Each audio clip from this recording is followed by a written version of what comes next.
Bonjour mes amis Nel, j'espère que vous allez bien, que cet été se passe bien. Pour ceux qui sont en vacances, que vous profitez du soleil, des bons moments, surtout de se détendre et de se ressourcer. N'oubliez pas que les vacances, c'est pas non plus démultiplier tout un tas d'activités, c'est aussi essentiellement prendre le temps de se ressourcer, de se reposer. C'est important, même si bien sûr faire des activités, en profiter, se faire plaisir et recevoir des amis, c'est tout aussi important. Hein. Mais vraiment, j'insiste, on est dans une période en plus où les énergies se bousculent beaucoup. Hein, donc le corps, l'esprit, le côté émotionnel, tout ça est un petit peu mis à rude épreuve en ce moment. Donc c'est important aussi de prendre des moments de pause, des moments de ressourcement. Voilà, ça c'était mon petit message personnel. Alors on va regarder pour cette semaine, alors je sais, je vous fais des semaines à partir de mardi, j'en suis désolée, du 11 au 15 août, un petit peu regarder ce qui se passe pour vous.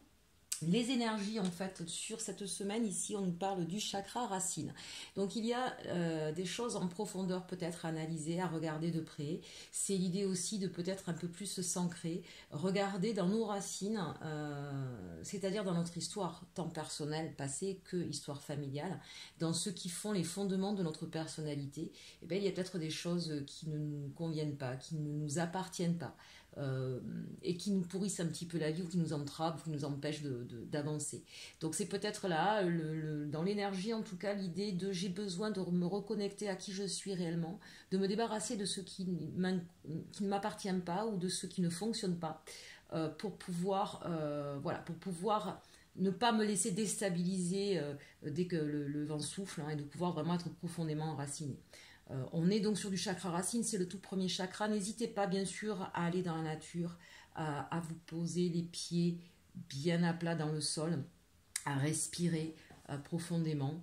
Vous voyez, tout à l'heure je vous parlais de ressourcement, c'est un petit peu ça aussi. Hein. C'est véritablement là, pensez à vous, à ce qui vous fait du bien, pensez à votre corps, à nourrir votre corps et votre esprit de choses saines. Voilà, donc en tout cas, on va reprendre les choses à la racine. Il y aura peut-être des choses par rapport à ça au niveau de votre vie qui bloquent, et c'est ce qu'on vous demande de travailler. Un petit message de l'oracle des fées sur cette énergie de la semaine. La fée de la rose laisse de côté tes pensées rationnelles et permet à ton cœur de te guider. Voilà quelque chose d'intéressant. On part du chakra racine, on va remonter bien sûr chakra sacré, chakra du cœur, chakra de la communication, du sixième œil et coronal. Il faut réaligner tous ces chakras. Hein. C'est vrai que cette dernière pleine lune aussi a beaucoup ébranlé, hein, au niveau émotionnel, en profondeur en plus. Hein. D'où cette idée de chakra racine, mais aussi cette idée qu'on ne peut pas avancer qu'avec du mental, qu'avec le raisonnement. Pourquoi? Parce que l'ego vient parfois, avec ses peurs, nous créer des blocages et nous fermer des portes. Donc c'est important de se reconnecter à son cœur. Mais son cœur, on peut savoir véritablement l'entendre et l'écouter que quand on est parti de ces chakras racines, de ce que nous sommes au départ, et être... avoir éliminé, encore une fois, je ne sais pas pourquoi ça me résonne autant, et ça parlera peut-être à certains d'entre vous, éliminer les fausses croyances ou ce qui ne nous appartient pas. J'insiste vraiment là-dessus. Parfois, on porte un fardeau familial, une croyance familiale qui ne nous incombe pas, qui n'est pas qui fait pas partie de notre façon de voir les choses, de nos valeurs ou de notre façon d'aborder la vie. Donc c'est important, parfois ça nous empêche vraiment ça d'avancer. Alors, on va regarder avec la sagesse de l'oracle les messages ou les énergies au niveau relationnel. Alors ici, on nous parle d'échange de cadeaux. Bon, peut-être qu'il y aura des anniversaires, peut-être qu'il y aura des surprises. En tout cas, ce que j'aime là dans cette carte, d'abord, c'est qu'on parle d'échange, bien sûr. Hein, donc, c'est pas quelque chose qui est que d'un côté. On a quelque chose d'équilibré ici. Échange de cadeaux, eh bien, peut-être qu'effectivement, il y a des personnes autour de vous avec qui il va y avoir... ça peut être, bien sûr, quand on parle de cadeaux, c'est pas forcément matériel. Hein. Ça peut être aussi dans des échanges... sur comment on voit la vie, sur ce qu'on pense de l'autre, sur voilà, peut-être que vous allez partir en vacances avec des amis, qu'il va y avoir un vrai respect mutuel où on va vraiment passer des moments d'échange intenses et profonds. J'aime beaucoup cette carte qui est vraiment très très douce, où on a ce chat qui veut jouer avec cette danseuse, donc il y a un côté un petit peu aussi de légèreté. Donc c'est plutôt une semaine au niveau relationnel qui va être tendre, douce, affectueuse, avec beaucoup d'échanges et beaucoup de choses, et en même temps, même s'il y a de la légèreté, il y a quand même cette idée de profondeur. Ici, on nous parle de réparation. Alors peut-être que certains d'entre vous vont se réconcilier, soit avec un membre de sa famille, soit avec un ami. En tout cas, on sent bien que là, il y a une guérison au niveau du chakra du cœur qui se fait justement. Cette réparation, pour moi, elle est importante. Vous voyez, elle se fait en duo. Ça peut être bien sûr avec son partenaire de vie. hein. Bien sûr, vous adaptez à ce qui résonne en vous. N'oubliez pas que ça reste une guidance générale. Ça ne peut pas parler à tout le monde. Je ne peux pas penser toujours à tous les cas de figure. Et puis, bien évidemment, si on veut des précisions, hein, vous passez par une guidance privée que je peux vous proposer. Sur le menu déroulant, quand vous cliquez à côté du titre, hein, vous avez une petite flèche, vous cliquez dessus, vous avez bien sûr des informations pour me contacter, que ce soit via mon site internet ou mon adresse mail pour une consultation privée. Donc là, on a une semaine avec une énergie, et vous voyez avec ce chakra racine, ces échanges de cadeaux, c'est intéressant. On va venir ici consolider ses bases, on va réparer ce qui a été cassé, on va apporter du baume sur son cœur un petit peu écorché. Donc c'est une semaine plutôt agréable au niveau relationnel et émotionnel. On nous parle ici de l'heure du départ. C'est peut-être effectivement pour certains, très concrètement, l'heure du départ en vacances, et je vous le souhaite et tant mieux. Pour d'autres, c'est peut-être ici effectivement... le moment, le changement de cap dans sa vie. Ça ressort beaucoup en ce moment dans les énergies. Pour beaucoup d'entre vous, c'est la fin d'un cycle, un nouveau qui se prépare. Et donc, effectivement, pour pouvoir partir sur un chemin de vie qui nous correspond ou un autre avenir, il est important, effectivement, de ne pas partir avec des bagages qui nous encombrent et qui pourraient venir entacher ce nouveau chemin.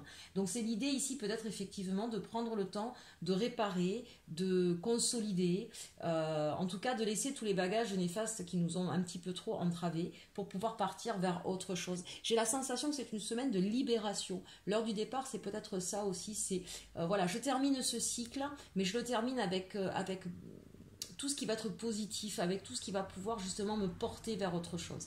Il y a l'idée qu'on se débarrasse de tout ce qui ne nous convient plus, mais on le fait avec beaucoup, voyez, échange.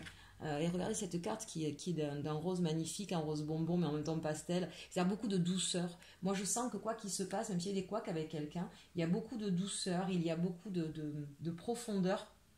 Et en même temps, c'est ce qui va permettre d'alléger les choses et de pouvoir repartir plus sereinement. Et enfin, on termine avec la tribu. Donc, il est fort probable, effectivement, hein, qu'il y ait... la tribu, c'est vraiment son cercle très privé qui nous est important. Ça peut être sa famille, ça peut être ses amis, ça peut être ses collègues de travail ou ses partenaires sociaux, selon, bien sûr, hein, notre cercle le plus proche de nous, le plus privilégié. Selon les personnes, c'est pas le même. Mais ici, en tout cas, c'est l'idée qu'il y a peut-être eu des couacs dans ce cercle qui vous est très proche. Et on en termine avec ces couacs, avec ces dysfonctionnements. On se débarrasse de ce qui ne convenait pas.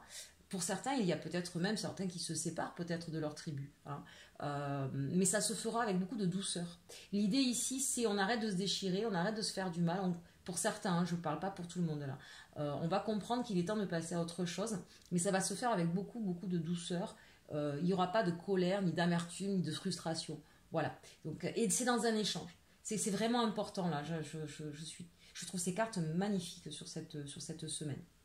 Pour d'autres, bien sûr, il y en a qui vont pouvoir s'appuyer fortement sur leur tribu, hein, sur leur cercle privé, pour pouvoir justement faire ce travail personnel et partir vers quelque chose de plus léger et qui va vous correspondre davantage. Et même si vous ne savez pas exactement vers quoi vous partez, regardez ici, on a tout au fond, c'est encore dans le brouillard, mais on le voit, on a cette porte qui est là pour vous et qui sera celle qui ouvrira... vous allez partir vers ce qui vous est destiné. Donc il est évident que ce n'est pas maintenant que vous allez le voir, hein, c'est encore dans la brume, mais vous allez vous diriger vers ce qui vous correspond. Donc ça, c'est vraiment une semaine intéressante.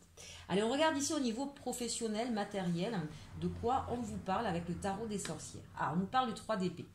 Donc ici, peut-être qu'au niveau professionnel, il y a eu une trahison, il y a eu quelqu'un qui vous a arnaqué, peut-être même, blessé en tout cas, ça c'est sûr. C'est parce qu'on a quand même, vous voyez, ces 3 flèches plantées dans le cœur. Donc c'est vraiment l'idée que là, au niveau professionnel ou matériel, il s'est passé quelque chose qui vous a profondément heurté. Donc on dépasse finalement cette idée purement matérielle.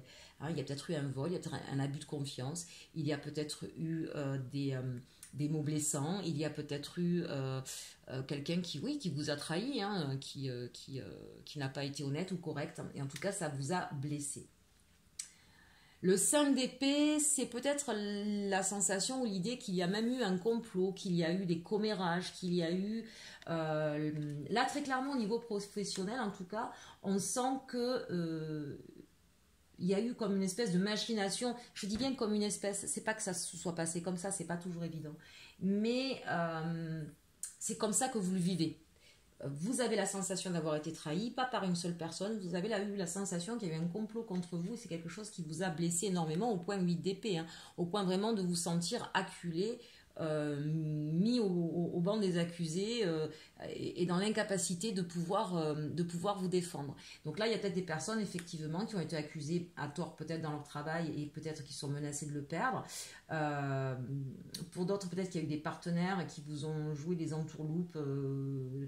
Pas pourquoi j'ai la sensation on est parti avec la caisse. Hein. Enfin, l'idée peut-être qu'au niveau comptable, pour certains entrepreneurs, ils se sont fait enfler par leur partenaire, hein, très clairement, et qui n'avaient rien vu venir. Hein. Là, avec ce 8 d'épée, on n'a rien vu venir, vous voyez, la personne, elle a les yeux bandés, et on ne peut rien faire, on ne peut plus agir, c'est trop tard, quoi. Donc on sent bien là le malaise, hein, au niveau professionnel. Alors ça ne pourra pas parler à tout le monde, je suis désolée, le message, il est finalement assez ciblé. Donc prenez ce qui résonne, bien sûr, hein, ça peut peut-être vous parler sur autre chose. Et puis si cette ligne-là ne vous parle pas, c'est pas grave. Hein, l'ensemble du tirage ne peut pas parler à tout le monde de toute façon. Alors, je vous rassure, chers Aminel, on a le 8 de Pentacle. Qu'est-ce que ça veut dire ici? Ça veut dire que vous allez être capable de rebondir. Vous avez tout un tas de possibilités. Ici, c'est un petit peu entre le magicien et comment je pourrais vous dire, et l'as de Pentacle, c'est-à-dire qu'on sait qu'on a des choses dans les mains, on sait qu'on va pouvoir rebondir sur un autre chemin et on s'essaye. Le 8 de Pentacle, c'est bon, ben voilà, vous voyez, on a ici quelqu'un qui est en train de faire une potion magique. Hein. Donc c'est vraiment cette idée qu'on va essayer de se relever et on va essayer de prendre ce qu'on a à disposition pour pouvoir repartir sur un autre chemin.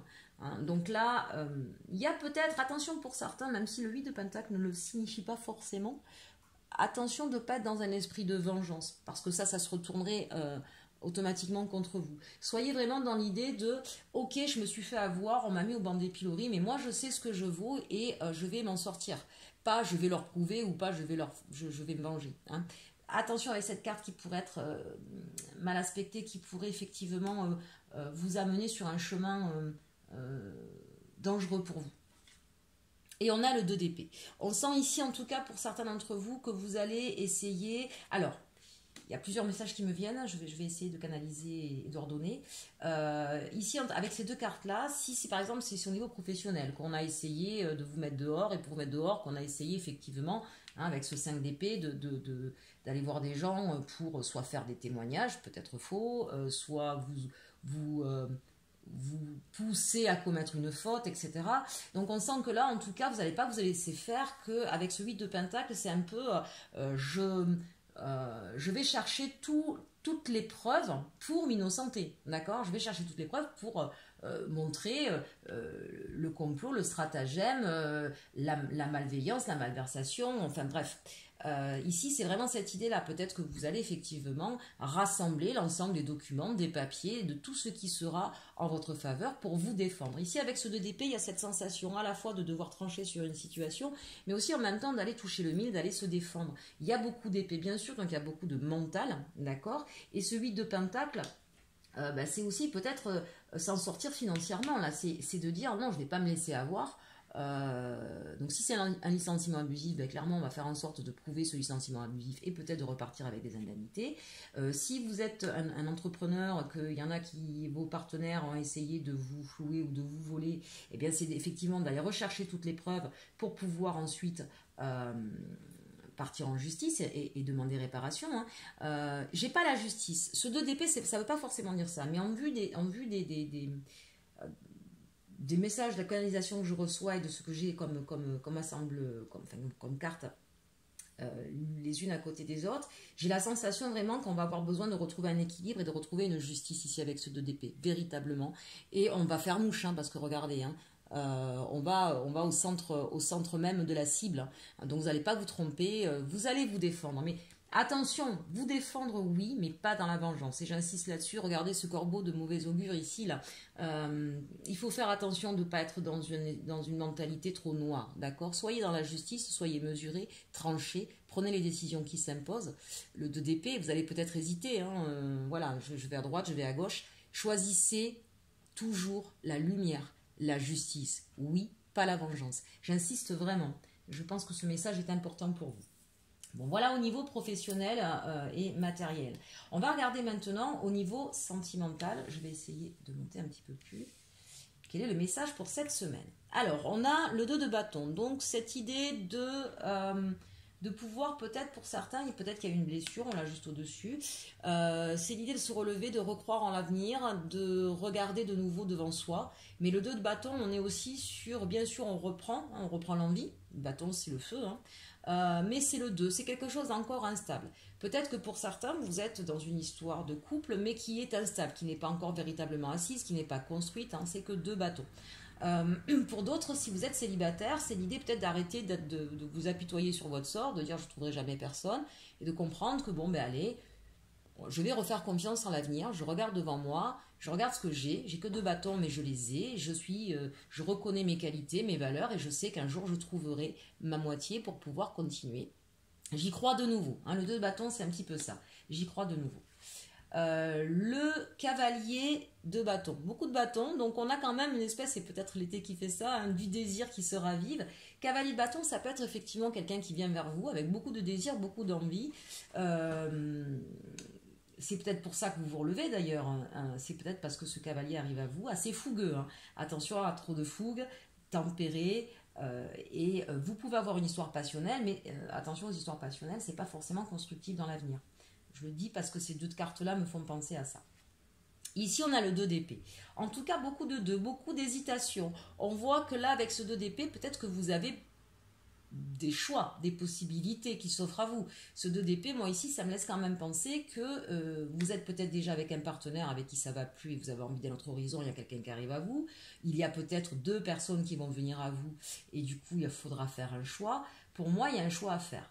Il y a un choix à faire là pour vous qui est, j'ai envie de dire, déterminant. Vous êtes beaucoup quand même, il y a du désir qui revient, mais vous êtes beaucoup dans le mental. Avec cette lune, vous êtes aussi, cette pleine lune là qui est au-dessus de ce personnage, et ses yeux bandés, je dirais que la meilleure façon pour vous de pouvoir vous positionner, c'est effectivement de faire confiance à votre instinct, de faire confiance à ce que vous ressentez. Écoutez vraiment votre petite voix intérieure ici. Voilà ce que ça me dit pour pouvoir effectivement faire votre choix. On a l'ermite. Donc on sent que même si vous vous ouvrez de nouveau, alors que ce soit dans votre couple ou votre partenaire essaie de vous montrer, de vouloir se rabibocher avec vous, que ce soit pour nos amis célibataires, on sent là on est en mode protection un petit peu, on est en mode retrait, on essaie de comprendre un petit peu vers quoi on veut aller. On essaie d'être intuitif, d'être à l'écoute de soi. Donc oui, vous vous relevez, oui, il y a du désir, oui, vous retrouvez confiance, mais vous êtes dans une période où vous vous mettez vous en priorité et vous êtes surtout, on le voit ici depuis tout à l'heure avec ce chakra racine, c'est ce que je vous disais tout à l'heure, il y a cette idée de j'ai besoin de me mettre un petit peu dans ma bulle, j'ai besoin de savoir ce que je veux moi exactement, de savoir où je vais, comment je me positionne. Voilà, donc il peut y avoir effectivement des échanges passionnés, mais pour l'instant il y a quand même une réserve de votre côté. Et on le voit ici, page de coupe. Donc on a quelqu'un qui vient vers vous, vraiment, qui est passionné, plein de désirs, qui a envie effectivement de vous dire ses sentiments, mais qui du coup n'est qu'un page, parce que face à votre retrait, on a quelqu'un qui est hésitant à déclarer sa flamme. Donc après une certaine fougue et votre espèce de retrait, on voit là ça parlera peut-être plus pour nos amis célibataires, mais ça peut vraiment parler pour des couples ou des personnes qui sont en situation un petit peu conflictuelle avec leur autre. L'autre va revenir vers vous, mais de façon très fougueuse, très désireuse, et vous, ça va vous mettre plutôt en recul. Vous allez essayer de comprendre ce que veut vraiment cette personne, et du coup c'est intéressant parce que ça va obliger l'autre à aller, voyez, avec ce poisson dans la coupe là, il va être obligé d'aller en profondeur des sentiments, des émotions, et non pas que sur du désir. Donc en gros, vous, c'est ce que vous allez chercher à savoir. Est-ce que c'est moi qui t'intéresse? Est-ce que c'est vraiment ma personne qui t'intéresse? Et bien si c'est ça, montre-le-moi. Vous poussez l'autre un petit peu dans ses retranchements, mais vous en avez besoin aussi. Donc c'est plutôt une bonne semaine, c'est très constructif tout ça, c'est très très constructif, il n'y a pas de violence ici au niveau sentimental, il y a du mental, il y a du retrait, mais n'oubliez pas cette carte de l'échange ici, cette carte de la réparation, je vous disais ça va se faire en douceur, et c'est le fait effectivement de maîtriser peut-être un petit peu ces émotions, qu'elles soient négatives ou positives. Vous êtes dans quelque chose avec cette ermite ici et ce 2 d'épée. On est dans quelque chose où voilà, on n'est pas dans de la violence, on n'est pas dans de l'excès, on n'est pas fougueux, on est réfléchi, mesuré, centré. Voilà, et peut-être que ça va permettre effectivement d'apporter quelque chose de beaucoup plus encore une fois, profonde, notre énergie de la semaine est donc beaucoup plus vraie, hein, finalement, beaucoup plus vrai et beaucoup plus doux. Voilà. Allez, on va terminer avec nos cartes conseils. Donc, on va commencer avec un conseil sentimental.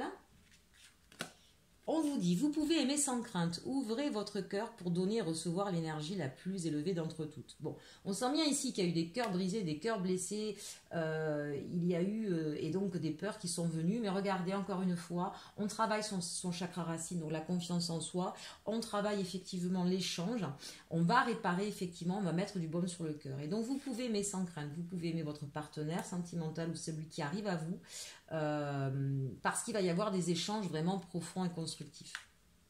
Libérez-vous, il est temps de reprendre le contrôle de votre vie. Là, ici, c'est ce que vous faites ici de façon avec le 2 de bâton et l'ermite. Hein. C'est l'idée qu'effectivement, on n'est pas là pour se donner entièrement à une autre personne et s'oublier soi. C'est l'idée avec le chakra racine d'enlever les fausses croyances, les faux fardeaux, tout ce qui ne nous convient pas. On va se libérer de tout ce qui nous entravait. Hein. Donc même au niveau, bien sûr, sentimental. Donc ça, c'est important. Vous êtes en train de reprendre le contrôle de votre vie. C'est l'énergie de la semaine. Et travailler les problèmes familiaux. Vous voyez, quand je vous disais le chakra racine, souvent, c'est pas que sa propre histoire, mais souvent, c'est l'histoire de sa famille qui vient à nous entraver. Et bien là, on vous en parle aussi. Votre vie amoureuse tirera bénéfice du pardon que vous accorderez à vos parents. C'est mignon, pardonnez-moi. C'est aussi l'histoire, bien sûr, qui s'est passée avec ses parents, hein, qui vient influencer notre façon d'aimer ou notre façon d'agir dans une relation sentimentale. Et c'est tant que l'on n'a pas clarifié cela, d'où on vient, comment on est venu, quelle est l'histoire qui se répète dans notre famille, et surtout, bien sûr, on vous le dit, quoi qu'il se soit passé avec nos parents, d'être capable d'être en paix avec cette histoire-là, eh bien, ça va venir jouer sur notre comportement, sur nos peurs et donc sur nos relations sentimentales. Donc, il y a un travail en profondeur là qui se fait sur votre histoire pour pouvoir justement enfin aimer sans crainte et pouvoir aller sur quelque chose de plus équilibré et de plus sain. Très belle semaine hein, qui s'annonce ici. Allez, nos petits messages, nos petits conseils hein, des fées. Enfant intérieur, vous voyez, on y revient. C'est ça, c'est travailler avec votre enfant intérieur. C'est aller rechercher cet enfant intérieur, lui faire confiance, l'écouter, le rassurer. Il y a tout un tas de choses qui existent hein, sur YouTube aussi là-dessus. N'hésitez pas notamment à aller regarder les vidéos de Yannick Vérité, que j'aime beaucoup, je vous le préconise, hein, voilà, et qui parle effectivement de cet enfant intérieur. Vous avez sur une autre chaîne Didi M aussi qui peut donner quelques conseils par rapport à ça. Il faut s'abonner à sa chaîne, mais c'est quelqu'un de très bien et qui vous parle un petit peu de comment travailler sur l'enfant intérieur. Ça permet vraiment de pouvoir se libérer, ici, vous voyez ce que je vous disais, se libérer de ces fausses croyances, de ces fardeaux, de ce qui nous entrave. Et puis bien sûr, vous pouvez en parler avec moi lors d'une consultation privée, en consultation, donc bien sûr ce sera soit par des vidéos Skype, soit directement présentiel, bien sûr pour ceux qui sont dans ma région. N'hésitez pas à me contacter. Faites la fête. Bon, c'est vrai que de toute façon, il y a des moments où il faut savoir poser le cerveau. On l'a vu tout à l'heure. Hein. Arrêter avec le mental un petit peu, s'alléger et faire la fête, c'est aussi une façon de se ressourcer. C'est une façon de se refaire du bien. Donc n'hésitez pas j'ai envie de dire, le moment est propice, bien sûr, hein, à voir vos amis, à voir les gens que vous aimez, à rire. Rire, c'est quand même extrêmement important. C'est une énergie très positive et ça libère de pas mal de poids et de stress. Et enfin, problème résolu. Ben regardez ça, super semaine, chers Aminelles. Voilà, on va chercher des choses en profondeur, mais qui vont pouvoir nous libérer pour pouvoir résoudre ces problèmes, qu'ils soient d'ordre professionnel, affectif, sentimental, voilà. Et bien sûr matériel. J'ai envie de dire, le matériel, finalement, c'est important, ça fait partie de la vie. Il n'y a pas à mettre plus l'un que l'autre. Ça fait partie d'une stabilité aussi. Mais tout ça s'imbrique, d'accord? À partir du moment où on a un problème relationnel, c'est un petit peu comme l'histoire des chakras, l'alignement des chakras. Quand il y a un endroit où ça dysfonctionne, eh bien ça a tendance ensuite à avoir des conséquences sur les autres domaines. Et bien là, voilà, on vous dit que vos problèmes vont être résolus parce qu'effectivement, vous allez à la fois savoir revenir sur votre histoire, vous allez savoir vous reconnecter à qui vous êtes, vous allez pouvoir le partager, faire la fête, c'est aussi ça, c'est aussi l'échange de cadeaux qu'on a vu tout à l'heure. Vous allez pouvoir de nouveau donc être dans le partage et parce que vous vous allez être dans cette énergie, eh bien, les problèmes vont pouvoir se résoudre. Il y a des illuminations qui vont arriver, il va y avoir des compréhensions qui vont arriver et qui vont vous permettre de résoudre les conflits et les problèmes. Magnifique semaine, hein. Allez, on termine avec nos messages de Ho'oponopono. L'univers est la manifestation de mes pensées. L'univers ne pourrait pas exister sans une pensée, notre pensée, qui le matérialise. Autrement, il demeurerait informe et vibratoire. Voilà, votre pensée est importante, d'où l'importance de faire attention à comment on formule, à comment on pense les choses le plus possible. On n'est pas des robots, il n'y a pas la peine de se fustiger quand ça arrive, mais le plus possible, soyez dans une pensée positive. L'élévation de l'âme s'accompagne d'un sentiment de bonheur et d'harmonie. Le bonheur et l'harmonie sont des sentiments provenant de notre cœur qui indiquent que nous sommes sur le chemin révélé par notre âme. Ils nous montrent aussi si une action est juste et bonne. Très très beau message. N'hésitez pas à les repasser bien sûr. Vous pouvez mettre sur pause, repasser ces messages-là. N'hésitez pas bien sûr à me mettre vos commentaires, j'en serais ravie. Dites-moi si ça vous a parlé. Le liker, ça serait sympa. Les partager, encore mieux. N'hésitez pas à me contacter si vous avez besoin d'une consultation personnalisée. Et puis en attendant, profitez de cet été et surtout, surtout, aimez-vous.